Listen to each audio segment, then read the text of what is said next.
Subscribe कीजिए ध्येय IAS channel को और बेल आइकन को दबाइए लेटेस्ट वीडियो सबसे पहले देखने के लिए।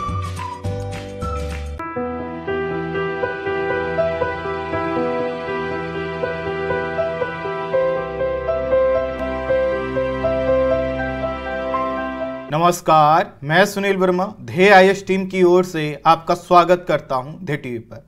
हम बात करेंगे डेली करंट अफेयर्स के अपने प्रोग्राम पर, जैसा कि हम प्रतिदिन करते आए हैं। इस वीडियो में मैं 3 टॉपिक कवर कर रहा हूं। पहला जो टॉपिक है उसमें हम बात करेंगे क्वाड के विषय में, समझने का प्रयास करेंगे कि क्वाड की होने वाली बैठक क्यों चर्चा में बनी हुई है और 12 तारीख को होने वाली यह बैठक क्यों महत्वपूर्ण है। वहीं जो दूसरी खबर है उसमें हम बात करेंगे अविश्वास प्रस्ताव के विषय में और समझेंगे कि अविश्वास प्रस्ताव क्या होता है और इस समय यह क्यों चर्चा में बना हुआ है, इसके लिए क्या क्या प्रावधान है, इसके क्या नियम है। वहीं जो तीसरी खबर है उसमें हम बात करेंगे अगले दलाई लामा के विषय में। आपको पता है कि जो 14वें दलाई लामा हैं वह बुजुर्ग हो चुके हैं। ऐसे में चाइना हस्तक्षेप करके यह प्रयास कर रहा है कि जो 15वें दलाई लामा हो वह चाइना के द्वारा नियुक्त किए जाएं। तो समझेंगे कि आखिर दलाई लामा कौन होते हैं, कैसे चुने जाते हैं और वर्तमान समय में वहां पर जो मुद्दा है दलाई लामा को लेकर वह क्या बना हुआ है। आइए इन्हीं तीनों खबरों को एक एक करके विश्लेषित करते हैं। सबसे पहले हम बात करेंगे क्वाड के विषय में।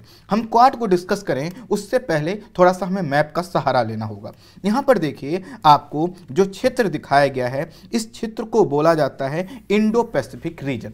इंडो पैसिफिक रीजन से तात्पर्य इंडियन ओशन और पैसिफिक ओशन के मिले जुले रूप को कहते हैं। यहां पर आप देख सकते हैं पैसिफिक ओशन है, यहां पर इंडियन ओशन है और इन दोनों के मिलन वाले बिंदु पर जो देश हैं, जो क्षेत्र हैं, इसको बोला जाता है इंडो पैसिफिक एरिया। अब इंडो पैसिफिक एरिया जब हम डिस्कस कर रहे हैं तो यहां पर हमें समझना होगा, यहां पर चाइना है और यहां पर इंडिया है। इंडिया का जो इन्फ्लुएंस है, जो प्रभाव है, इस क्षेत्र में काफी आपको ज्यादा देखने को मिलेगा। ठीक इसी तरह से जो चाइना का प्रभाव है, चाइना का प्रभाव यहां से लेकर इस पूरे क्षेत्र में आपको काफी मजबूत दिखाई देगा। ऐसे में क्या हुआ था कि एक घटनाक्रम हुआ था। घटनाक्रम यह था, ये देखिए इंडोनेशिया है और यहाँ पर वर्ष 2004 में सुनामी आई थी।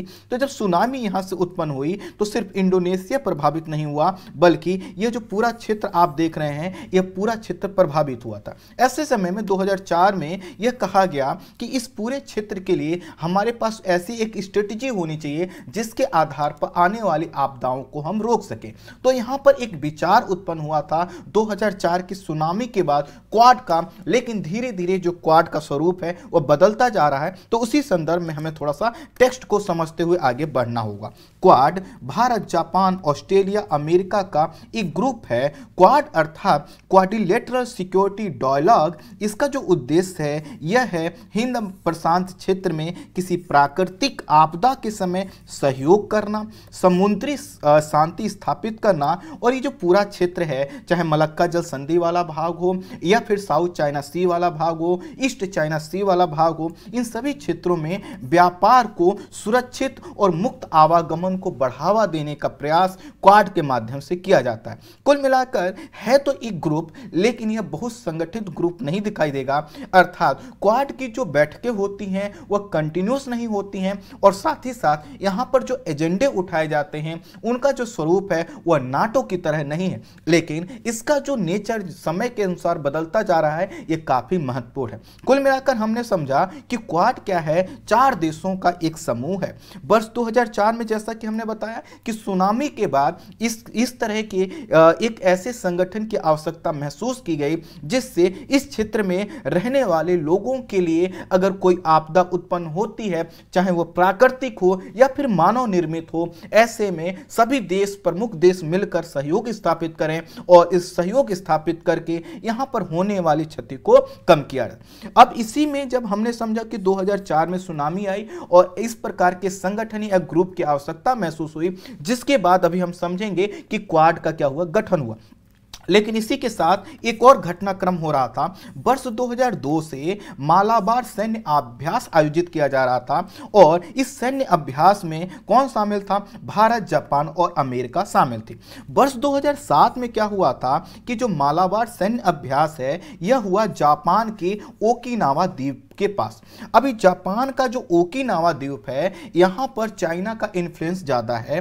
तो वर्ष 2007 में जब मालाबार सैन्य अभ्यास आयोजित हुआ जापान के पास, जापान वाले क्षेत्र में, तो इसी समय जापान के प्रधानमंत्री शिंजो अबे ने भू राजनीतिक चिंताओं को देखते हुए, जियोपॉलिटिक्स टेंशन को देखते हुए कहा कि 2007 में इन्होंने कहा कि हमें क्या करना चाहिए, क्वाड का गठन करना चाहिए। और क्वाड का जो गठन था उसके उद्देश्य क्या रखे गए कि इस क्षेत्र में 2004 में जैसी सुनामी आई थी, अगर ऐसी कोई आपदा आती है तो उसमें सभी देश मिलकर सहयोग स्थापित करेंगे और साथ ही साथ यहां पर अगर कोई टेंशन वाली कंडीशन क्रिएट होती है तो सभी देश उसका शांतिपूर्वक समाधान करने का प्रयास करेंगे। कुल मिलाकर 2007 में शिंजो अबे के नेतृत्व में क्या कहा, इसकी जो है कि शुरुआत की गई।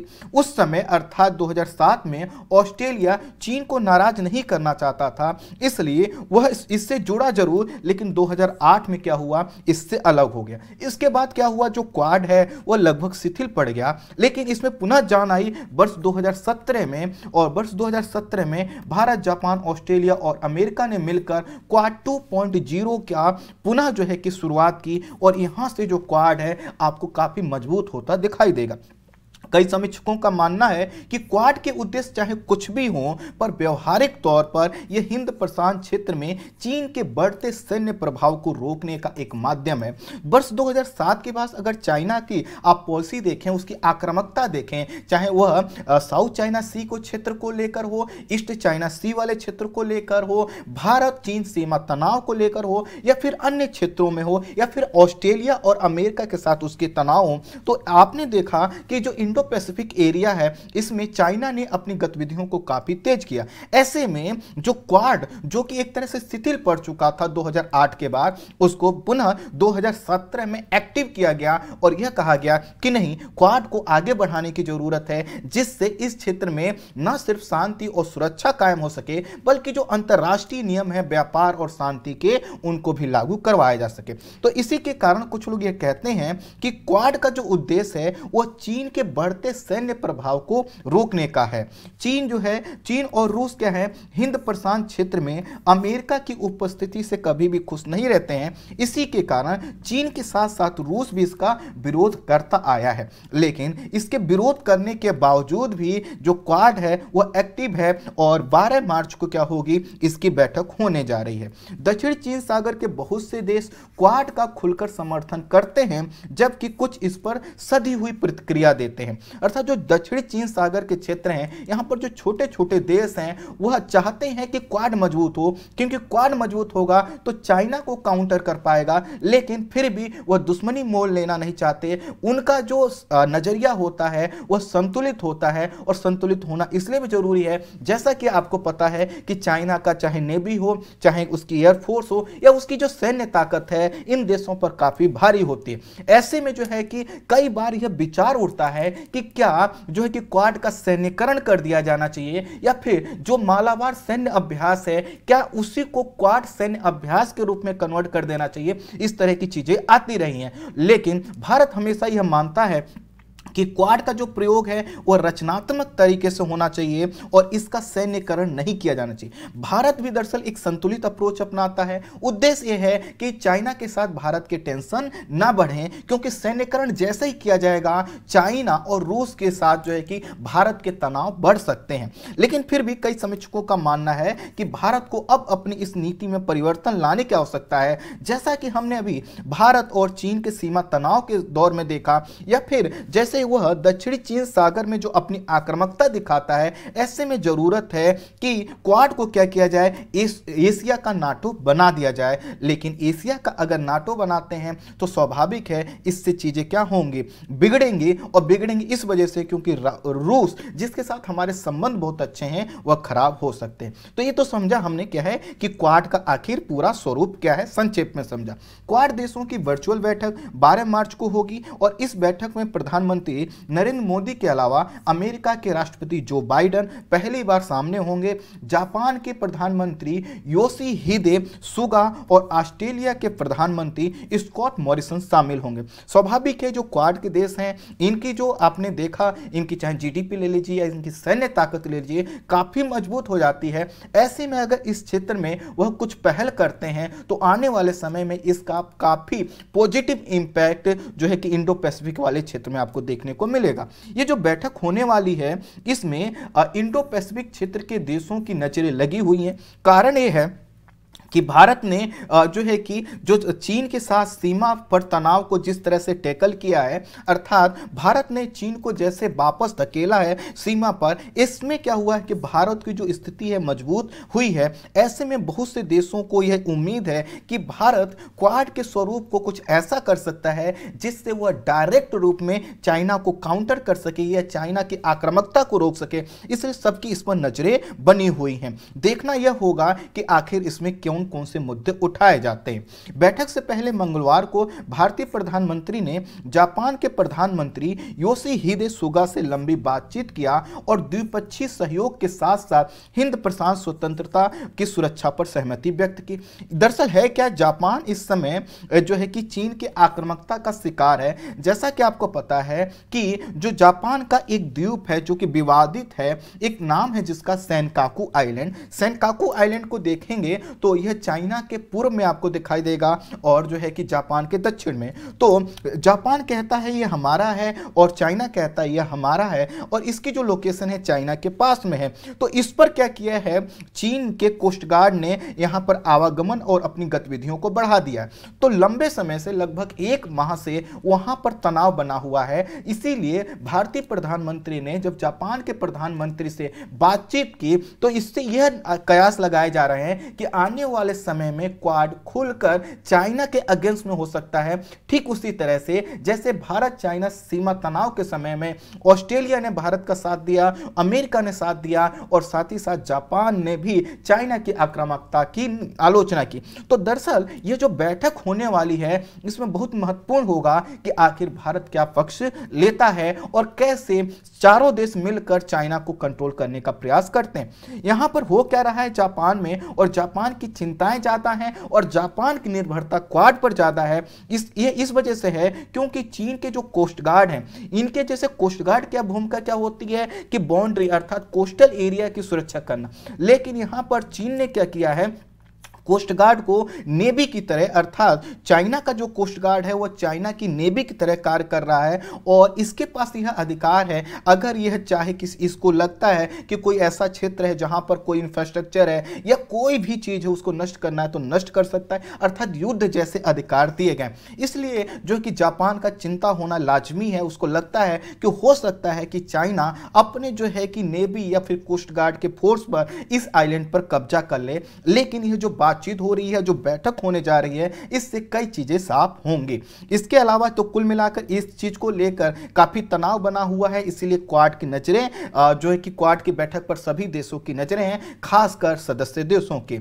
इसके अलावा अर्थात भारत के प्रधानमंत्री और जो है कि जापान के प्रधानमंत्री ने दक्षिणी चीन सागर क्षेत्र में चीन के तटरक्षक कानून वही जिसके तहत कोस्ट गार्ड को नेवी की भूमिका दी गई है, हांगकांग की स्थिति, उइगर का मुद्दा और म्यांमार के विषय में भी बातचीत की गई है। और आने वाले समय में जो 12 तारीख को जो है कि यह बैठक या समिट प्रस्तावित है उसमें भी इन्हीं सब चीजों को डिस्कस किया जाएगा। हो सकता है सेनकाकू आइलैंड का मुद्दा भी उठाया जाए। इस बैठक में चीन की आक्रामकता और हिंद प्रशांत क्षेत्र में कैसे आर्थिक, व्यापारिक और गतिविधियों को बढ़ाया जाए, इस पर भी बातचीत की जाएगी।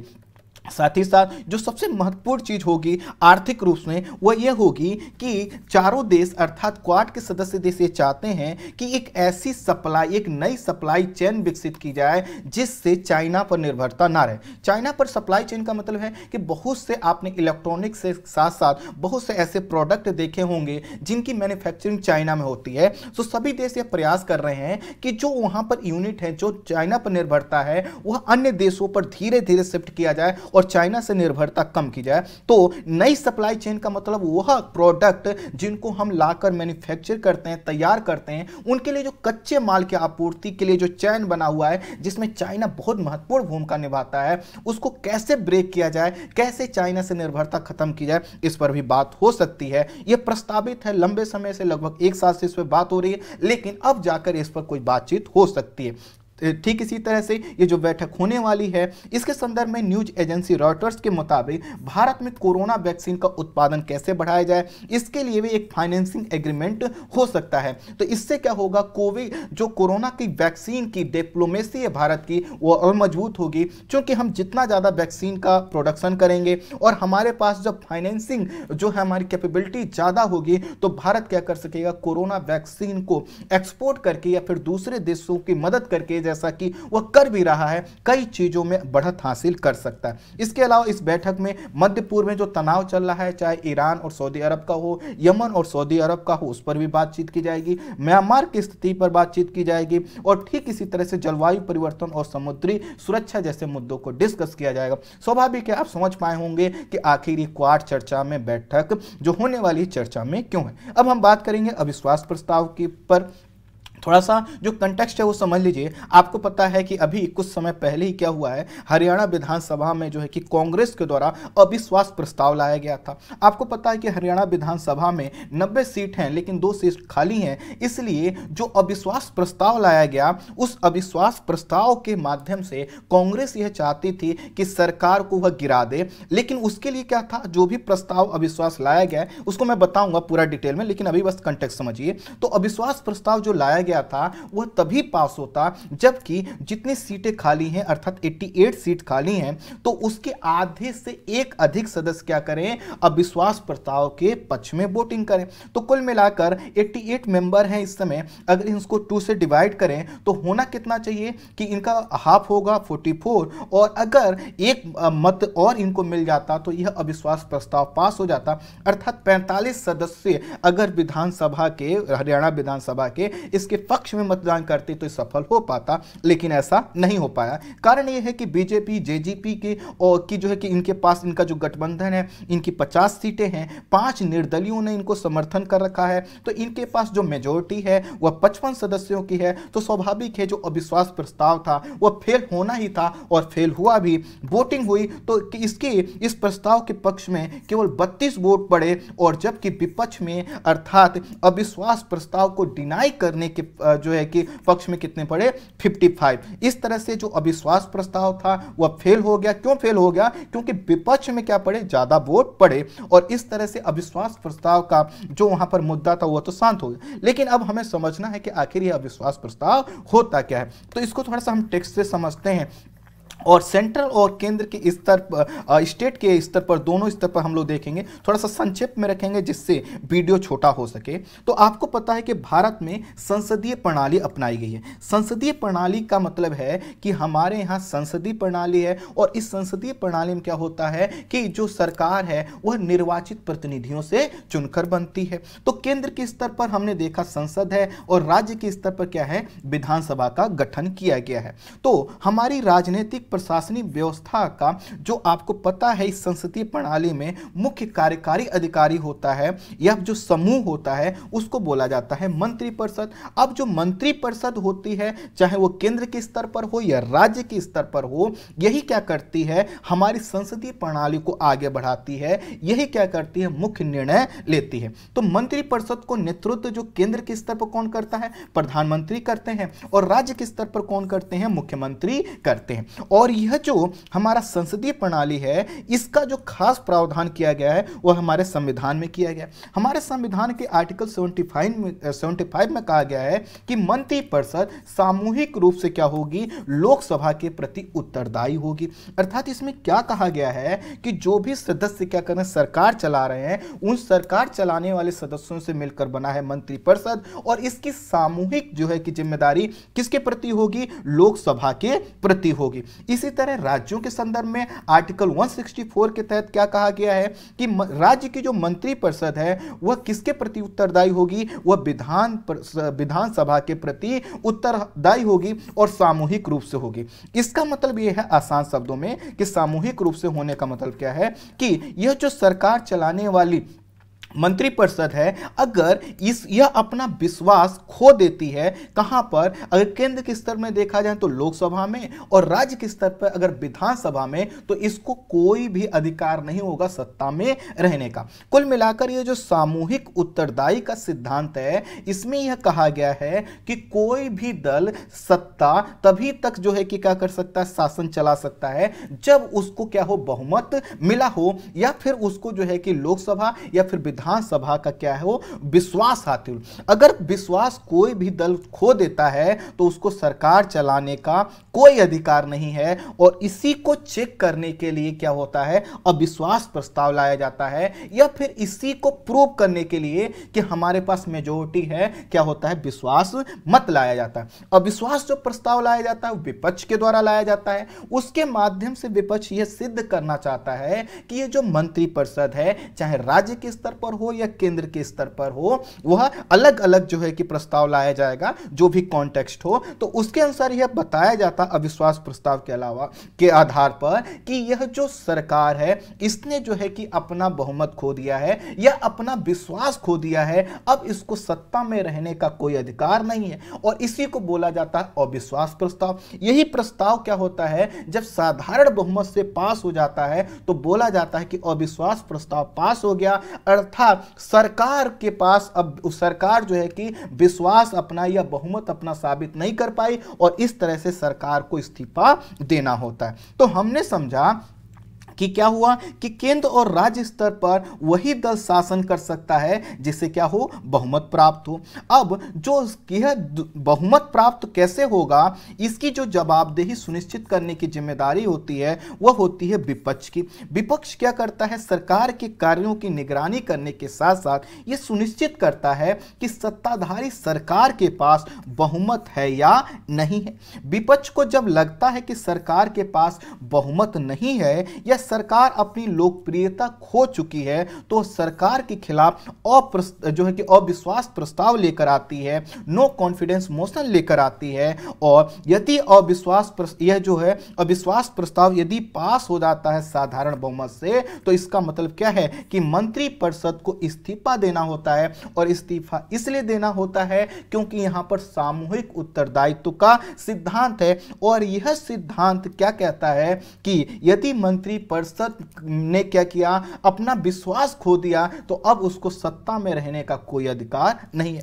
भारत के संविधान में कहीं पर भी अविश्वास प्रस्ताव का जो है कि उल्लेख नहीं किया गया है। हाँ, लेकिन इतना जरूर है कि हमारे यहाँ जो लोकसभा के नियम है, तो उन लोकसभा के नियम संख्या 198 में जो है कि इसका प्रावधान किया गया है, और जो है कि लोकसभा के नियम 198 के तहत क्या होता है, अविश्वास प्रस्ताव लाया जाता है। जैसे कि आपको पता है कि संविधान में हमने बहुत सी चीजों को लिख दिया है, लेकिन बहुत सी चीजें हमने संसदीय परंपरा के अनुसार ली हैं। जैसा कि ब्रिटेन में होता था, ठीक उसी चीज को, कई तरह चीजों को हमने कॉपी किया है, और इसमें भी वही चीजें हैं, अविश्वास और विश्वास प्रस्ताव। जैसा कि हमने बताया, अविश्वास प्रस्ताव क्या करेगा, विपक्ष लाएगा। विपक्ष को कभी लगता है, जैसे कि इस समय हरियाणा में लग रहा था कांग्रेस को, क्योंकि किसानों का मुद्दा है, किसानों को मुद्दे पर जो है कि यहां पर जो बीजेपी के सांसद हैं या जो सहयोगी दलों के जो विधायक हैं, तो इन विधायकों का जो झुकाव है वह किसानों की ओर हो। ऐसे में कांग्रेस को लग रहा था कि यदि हम यहां पर अविश्वास प्रस्ताव लेकर आते हैं तो हो सकता है बीजेपी या फिर उसके सहयोगी दल के बहुत से विधायक क्या करें, जो है कि इस अविश्वास प्रस्ताव के पक्ष में वोट दें और इससे सरकार गिर जाए। तो यहां पर जो कांग्रेस को लगा था वह क्या लगा था कि सरकार में जो एक सामूहिक एक जो है कि एकजुटता है वह कमजोर हुआ है, क्योंकि कई विधायक कह चुके थे किसानों के मुद्दे पर कि उनको जो है कि कुछ अपने ही जो है कि पार्टी से अपील कर चुके थे कि कुछ मेजर जो है कि एक्शन लेने की जरूरत है, अर्थात किसानों के पक्ष में खड़े होने की जरूरत है। और इसी को आधार बनाकर कांग्रेस ये विचार कर रही थी कि हो सकता है कि पार्टी में फूट पड़ गई हो। फूट पड़ने का मतलब है कि कुछ विधायक जो है कि अपना समर्थन खींच लें या फिर जो है कि इस अविश्वास प्रस्ताव के पक्ष में वोटिंग कर दें, जिससे सरकार क्या हो जाएगी, गिर जाएगी। लेकिन सरकार गिरी नहीं। तो जैसा कि हमने कहा कि अविश्वास प्रस्ताव क्या है, एक संसदीय परंपरा का हिस्सा है। अविश्वास प्रस्ताव सिर्फ लोकसभा और विधानसभा में ही लाए जा सकते हैं। इसका मतलब है ना तो ये विधान परिषद में लाए जा सकते हैं और ना राज्यसभा में लाए जा सकते हैं। विश्वास प्रस्ताव एक सिंगल लाइन प्रस्ताव होता है, जिसमें इस प्रस्ताव को स्पीकर को देना होता है। अर्थात इसमें ऐसा नहीं होगा कि अविश्वास प्रस्ताव का बहुत सा कारण बताया जाए कि क्यों अविश्वास। तो इसमें क्या होता है कि एक सिंगल लाइन का प्रस्ताव होता है, जो सदस्य क्या करता है, कोई सदस्य या सदस्यों का ग्रुप क्या करता है, स्पीकर को देता है और कहता है कि हमें ये जो सरकार है इस पर यह हमें लगता है कि इसने विश्वास खो दिया है, इसलिए हम अविश्वास प्रस्ताव लेकर आते हैं। तो स्पीकर क्या करेगा, इसको रिसीव करेगा और फिर इसे सदन में पढ़कर वो पूछेगा कि क्या कितने सदस्य इसके पक्ष में हैं। अगर सदस्यों की संख्या पर्याप्त होती है, लगभग मान लेते हैं 1/10 सदस्य क्या करते हैं, इसके पक्ष में कहते हैं, अर्थात वो हाथ उठा देते हैं कि हाँ हम इस अविश्वास प्रस्ताव को लाने का समर्थन करते हैं, तो क्या होगा, अविश्वास प्रस्ताव का यह जो प्रपोजल है या जो प्रस्ताव है वो क्या होगा, स्पीकर स्वीकार कर लेंगे और उसके बाद एक तारीख तय की जाएगी और इस तारीख पर क्या होगी, चर्चा की जाएगी अविश्वास प्रस्ताव पर और फिर वोटिंग होगी। यदि इस वोटिंग में क्या होता है, यह प्रस्ताव पास हो जाता है, अर्थात जो अविश्वास प्रस्ताव विपक्ष या विपक्ष का कोई सदस्य लेकर आया है, अगर वो सफल हो जाता है तो इसका मतलब क्या है कि सरकार ने अपना विश्वास खो दिया है, तो सरकार को क्या देना होता है, इस्तीफा देना होता है। मंत्रिपरिषद क्या हो जाती है, समाप्त हो जाती है। एक बार अविश्वास प्रस्ताव लाने के 6 माह बाद ही दोबारा अविश्वास प्रस्ताव लाया जा सकता है। अर्थात मान लेते हैं जैसे कि अभी कांग्रेस क्या की थी, जो है कि अविश्वास प्रस्ताव लेकर आई थी, इस बार सफल नहीं हो पाया तो 6 महीने बाद दोबारा हुआ प्रयास कर सकती है।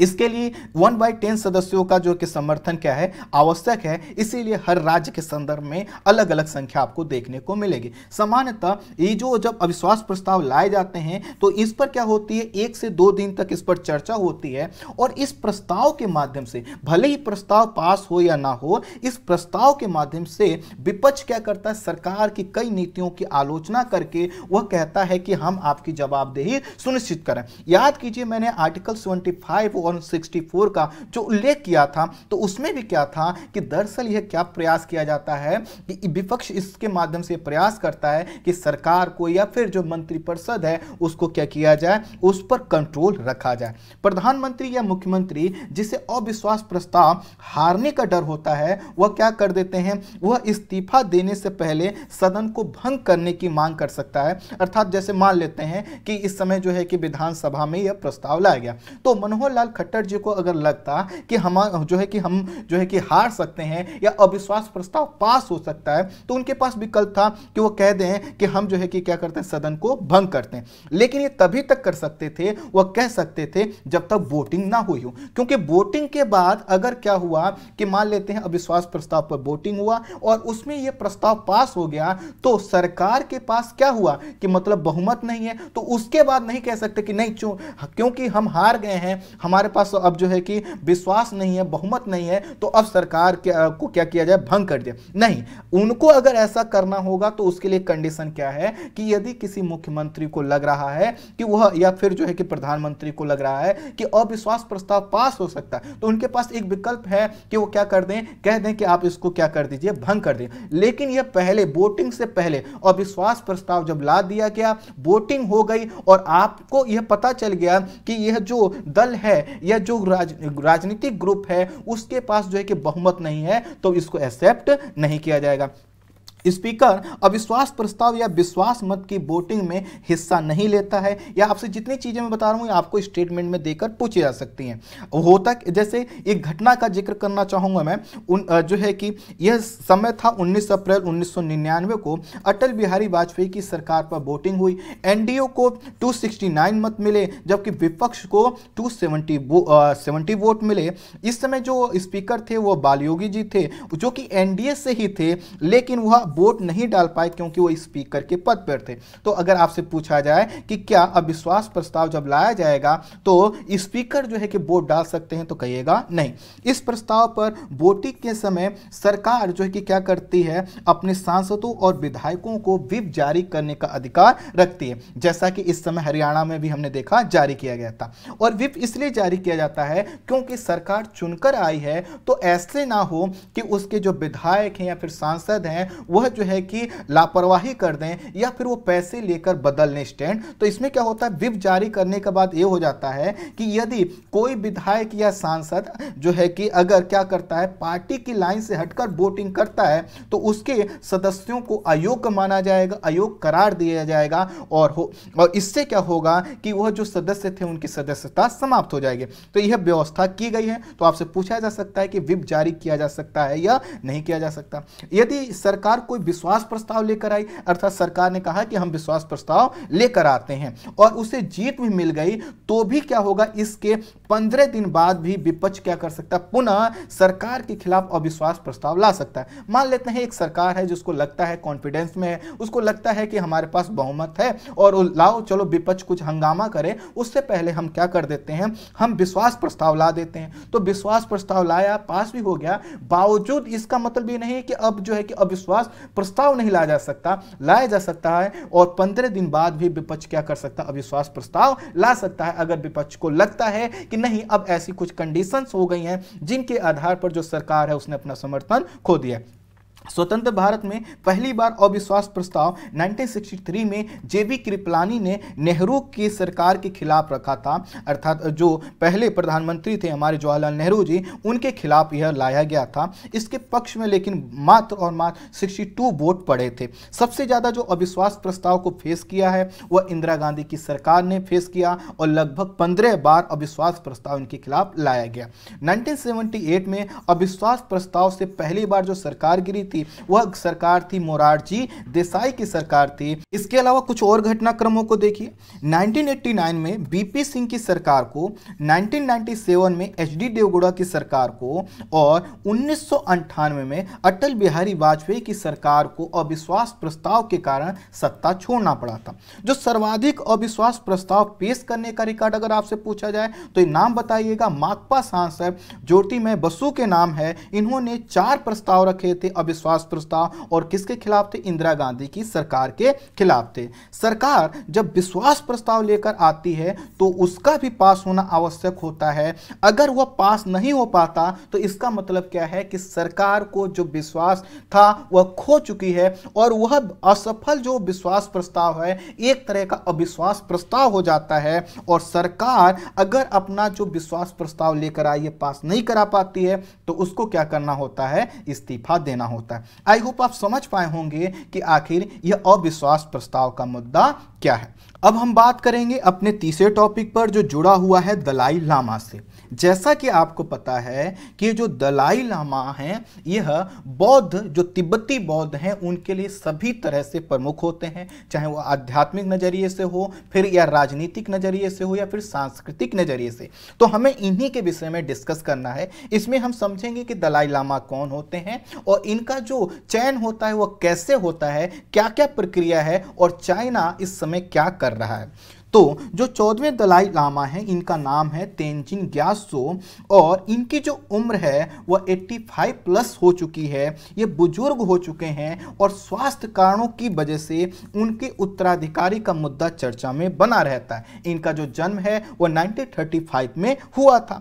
तो दरअसल जब यह बुजुर्ग हो चुके हैं तो स्वाभाविक है इनके बाद कौन स्थान लेगा, इसको लेकर हमेशा चर्चा बनी रहती है और यह जो चर्चा है इस समय भी बनी हुई है। दरअसल है क्या कि चीन पिछले कुछ वर्षों से यह कहता आया है कि दलाई लामा का अगला उत्तराधिकारी चीन से ही होगा, किसी देश को इसमें दखल देने की आवश्यकता नहीं है। भारत के साथ साथ अन्य देशों का यह मानना है कि जो दलाई लामा का पद है धार्मिक सांस्कृतिक नजरिए से बहुत महत्वपूर्ण है और तिब्बत के लोगों के पास अपना दलाई लामा चुनने का अधिकार होना चाहिए जैसा कि वह चुनते आए हैं। इसमें किसी सरकार का हस्तक्षेप नहीं होना चाहिए। अभी क्या हुआ है कि जो बाइडेन के प्रशासन ने अर्थात अमेरिका के नए राष्ट्रपति के प्रशासन ने कल स्पष्ट रूप से यह कहा कि तिब्बती आध्यात्मिक गुरु दलाई लामा का उत्तराधिकारी चुनने में चीनी सरकार अर्थात चाइना की सरकार की कोई भूमिका नहीं होनी चाहिए। अमेरिका के जो पूर्व राष्ट्रपति हैं डोनाल्ड ट्रंप, वो भी इस चीज को बार बार कह चुके हैं और पिछले साल दिसंबर में एक कानून पर उन्होंने हस्ताक्षर किया था। यह कानून कहता है कि तिब्बत में जो है कि अमेरिकी वाणिज्यिक दूतावास स्थापित किया जाएगा और इसके माध्यम से यह प्रयास किया जाएगा, यह सुनिश्चित किया जाएगा कि अगले दलाई लामा को चुनने में चाइना हस्तक्षेप ना करे। और इस समय जो डोनाल्ड ट्रंप थे उन्होंने यह अपील की थी वैश्विक समुदाय से भी कि जो दलाई लामा का पद है वह तिब्बती बौद्ध के लिए काफी महत्वपूर्ण है, इसलिए इस पर जो चाइना का इंपैक्ट है या जो चाइना यह प्रयास करता है कि उसके द्वारा दलाई लामा चुना जाए, यह ठीक नहीं है। अमेरिका लंबे समय से यह कहता आ रहा है कि तिब्बती बौद्ध जो है कि वह सैकड़ों साल से अपने आध्यात्मिक नेता को चुनते आए हैं। ऐसे में चीन के पास दलाई लामा को चुनने का कोई धार्मिक अधिकार नहीं है, लेकिन चाइना है वह क्यों मानेगा, वह तो वही करता है जो उसको अच्छा लगता है। हालांकि अमेरिका बहुत से ऐसे प्रावधान कर चुका है, जैसे कि उसने एक ऐसा कानून बना रखा है जिससे अगर तिब्बती बौद्ध उत्तराधिकार प्रथाओं में कोई चाइना का अधिकारी या कोई अथॉरिटी क्या करता हस्तक्षेप करता है तो चीन के उस अधिकारी पर जो है कि प्रतिबंध लगाया जा सकता है अमेरिका के इस कानून के अनुसार। जो 14वें दलाई लामा हैं जिनकी उम्र हमने बताया 85 प्लस हो चुकी है, इन्होंने ये घोषणा कर रखी है कि जो 15वें दलाई लामा है इनका अवतार होगा या नहीं होगा, ये 90 वर्ष की अवस्था में बताएंगे और यह 90 वर्ष की अवस्था में बताएंगे कि अगले जो दलाई लामा है वो आएंगे या नहीं आएंगे। साथ ही साथ उन्होंने एक चीज और कह रखा है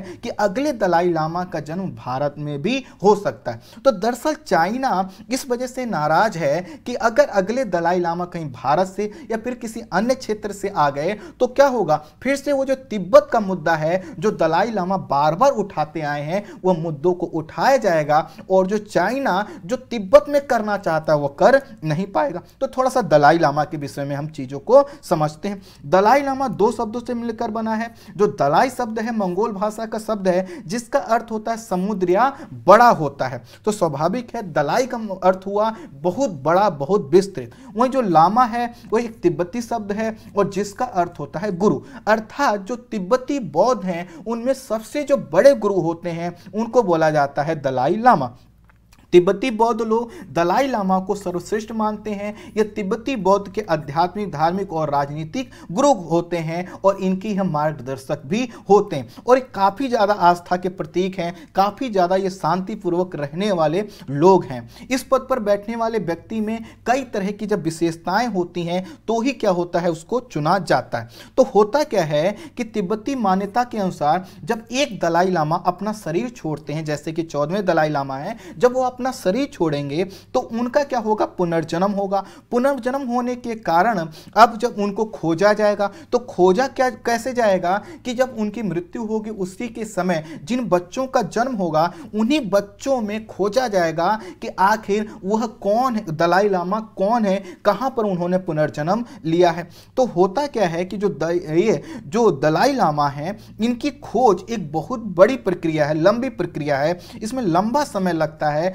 जैसे कि 14वें जो दलाई लामा जो अभी हैं इनको खोजने में 4 वर्ष लगे थे। प्रश्न आएगा कैसे खोजा जाता है, तो इसमें क्या होता है, जैसा कि हमने कहा दलाई लामा सबसे बड़े लामा है लेकिन उनसे छोटे कुछ लामा हैं जिनको हम बड़े लामा के रूप में कह सकते हैं। होता क्या है कि जब उनका पुनर्जन्म हो जाता है अर्थात जो अंतिम दलाई लामा है जब उन्होंने शरीर त्याग दिया तो यह माना जाता है कि अब उन्होंने पुनर्जन्म लिया होगा। पुनर्जन्म को देखने के लिए या फिर उस बच्चे को ढूंढने के लिए जिस रूप में उन्होंने पुनर्जन्म लिया है, तो जो बड़े या उच्च लामा हैं यह क्या करते हैं, इनको जो सपने आते हैं या इनको जो दृश्य महसूस होते हैं, चाहे अपनी साधना पद्धति के द्वारा या फिर सपनों के माध्यम से, तो वह क्या करते हैं, वह दलाई लामा को उन्हीं आधारों पर, जैसे कि कोई सपना देखा कि यहां पर किसी बच्चे ने जन्म लिया है, तो ये मानते हैं कि यह जो सपना था हमें दिखाया गया है और वह एक इंडिकेशन है, इसके आधार पर अगले दलाई लामा को खोजा जाए। तो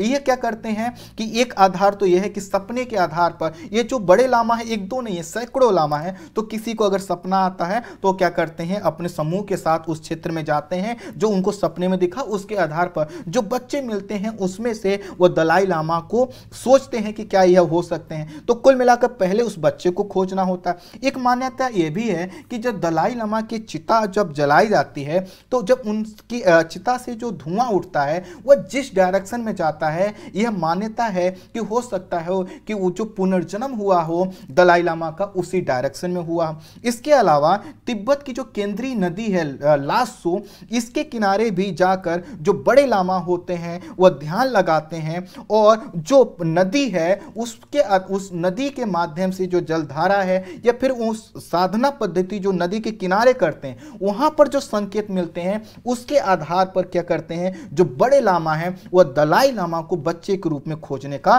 प्रयास करते हैं। ये जो नदी है इसके विषय में मान्यता है कि नदी ने यह वचन दिया था प्रथम दलाई लामा को कि जब क्या होगा कि जो नए दलाई लामा का जब पुनर्जन्म होगा तो उनको खोजने में यह लामा की मदद करेगी। और इसी के कारण जो है कि बड़े लामा इस नदी के किनारे पर जाकर क्या करते हैं, इंतजार करते हैं कि इनको कोई डायरेक्शन मिले। संकेतों के आधार पर जब बच्चों की खोज हो जाती है तो फिर उनका टेस्ट लिया जाता है, परीक्षण किया जाता है, उनके कार्यों को देखा जाता है, विशेष कार्यों को नोट किया जाता है और बहुत से वस्तुओं की पहचान करवाई जाती है जो कि दलाई लामा से जुड़े होते हैं। स्वाभाविक है जब इन टेस्ट में कोई बच्चा या बहुत से बच्चे जब पास होते हैं तो फिर क्या होता है, अगले लेवल का परीक्षण होता है जो कि धार्मिक परीक्षण होता है, और जब इसमें जो बच्चा पास होता है उसी को दलाई लामा के रूप में चुना जाता है। तो इस तरह से दलाई लामा को चुनने की प्रक्रिया है। लेकिन चाइना के विषय में बोला जाता है कि उसने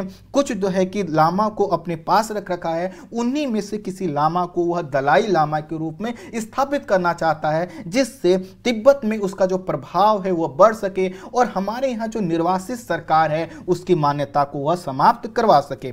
19वीं सदी में अरुणाचल प्रदेश के तवांग जिले में 6वें दलाई लामा का जन्म हुआ था और इसी को आधार बनाकर चीन अरुणाचल प्रदेश पर अपना दावा करता है और इसे दक्षिणी तिब्बत कहता है, जबकि भारत ने स्पष्ट कर दिया है कि देखो जो दलाई लामा है उनका जन्म कहीं भी हो सकता है, उनका जन्म अगर भारत में हुआ है तो इसका मतलब ये नहीं है कि भारत का अरुणाचल प्रदेश भी आपका हो गया। आई होप आप समझ पाए होंगे कि दलाई लामा को कैसे चुना जाता है और चाइना क्या कर रहा है, अमेरिका प्रशासन ने कौन सा स्टेटमेंट दिया है। इस वीडियो में इतना ही। Thank you so much.